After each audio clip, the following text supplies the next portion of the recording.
দেখো বোর্ডে একটা অঙ্ক দেওয়া আছে যে বলছে x এর কোন মানের জন্য ফাংশনটি গুরু ও লঘুমান পাওয়া যাবে বা থাকবে। অঙ্ক দেওয়া আছে এটা দিয়ে বলছে যে x এর কোন মানের জন্য। তাহলে তুমি কিন্তু জানো যে গুরুমান লঘুমান থাকবে বা পাওয়া যায়, এই কথা থাকলে একবার অন্তরীকরণ করতে হয়। তাহলে চলো আমরা একবার অন্তরীকরণ করে ফেলবো। তাহলে দেখো সলিউশন, ধরি function of x equal x into 12-2x, তার উপর হচ্ছে স্কোয়ার আসবে এটা। আমরা একটু হালকা ক্যালকুলেশন করে নেব, তারপর ডিফারেন্সিয়েশন করব, তাহলে অঙ্কটা ইজি হবে। তাহলে এখন আমি এখান থেকে যদি 2 কমন নেই তাহলে 2 এর উপরে স্কোয়ার আসবে, কিন্তু আমি 4 হয়ে গেল, x কমন নিলাম, 2 কমন নিলে থাকতেছে 6 - x তার উপরে স্কোয়ার। আবার দেখো এখান থেকে যদি আমি 2 কমন নেই তো 2 এর উপরে স্কোয়ার মানে এখানে বাইরে বের হয়ে আসলে কিন্তু 4 হচ্ছে, 2 কমন নিলে 6x থাকে। এখন তুমি এটাকে u এবং v ক্যালকুলেশন করতে পারো যে f অফ x কে একবার অন্তরীকরণ করলে f প্রাইম অফ x হয়, এটাকে u ধরবা, এটাকে তুমি v ধরবা, uv। এখন uv কে ডিফারেন্সিয়েশন করলে কি হবে, u ddxv plus v ddxu, অর্থাৎ সূত্রটা হচ্ছে এই রকম যে d dx uv, u ddx v plus হচ্ছে v ddx হচ্ছে u। তাহলে এটা u এটা v ধরো, তাহলে uv সূত্র কি হবে, u মানে এখানে 4x ddx, v মানে এটা 6 - x তার উপরে স্কয়ার, v মানে এটা 6 - x এর উপরে স্কয়ার ddx u, u মানে এখানে হচ্ছে 4x। আচ্ছা uv u ddx v plus v ddx u, ddx এর পূর্বে যা আছে তুমি তাই অটোমেটিক রেখে দাও, কারণ ddx এর পূর্বে কোনো ডিফারেন্সিয়েশন হয় না, ddx এর পরে হয়।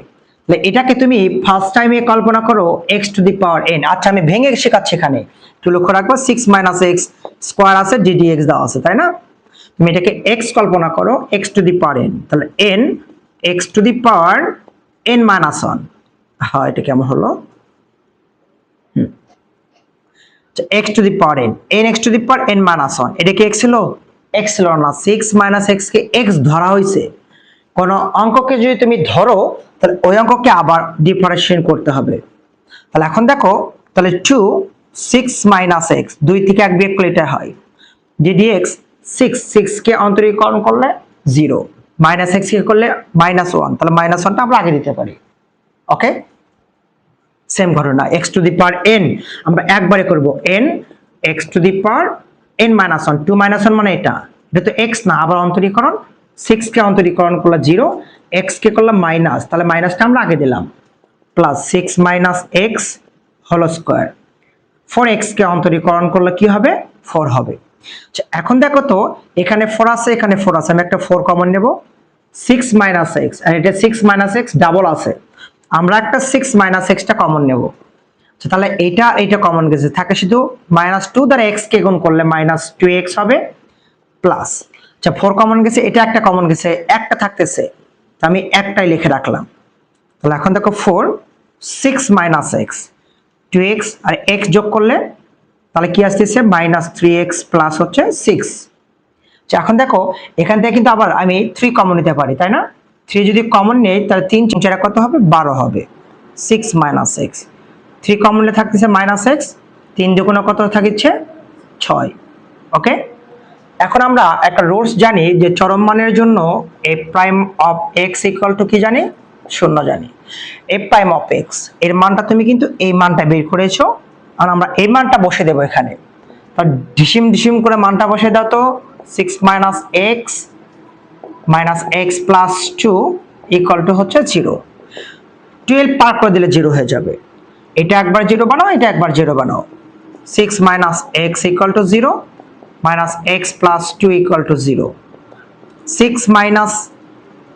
- x পার করলে পজিটিভ x, অতএব x সমান কত আসছে 6 - x, 2 পার করে দিলে -2 মাইনাস ক্যান্সেল করে দাও, x সমান 2, তাহলে অতএব x সমান 2,6। তাহলে দেখো তো x সমান 2,6 এর জন্য ফাংশনটি গুরু বা লঘুমান থাকবে বা ফাংশনটি গুরু বা লঘুমান পাওয়া যাবে, এটা হবে অ্যানসার। তুমি লেখার পর এটা লিখবা অ্যানসার, তুমি এইভাবে লিখবা x সমান 2,6 এর জন্য ফাংশনটি গ্রুপ আর লঘু মান থাকবে, এটা হবে অ্যান্সার। পারবে না? হার্ড মনে হলো কি খুব? অঙ্কগুলো কিন্তু ইজি আছে। মাঝখানে একটা অঙ্ক আছে, অঙ্কটা HW থাকবে। আমরা কেতাবউদ্দিন সিরিজ করাচ্ছি, তারপর এর মধ্যে আবার কিন্তু অক্ষরপত্র অর্থাৎ অসীম কুমার শাহ ওই বইটার অঙ্ক ক্যালকুলেশন করানো হচ্ছে।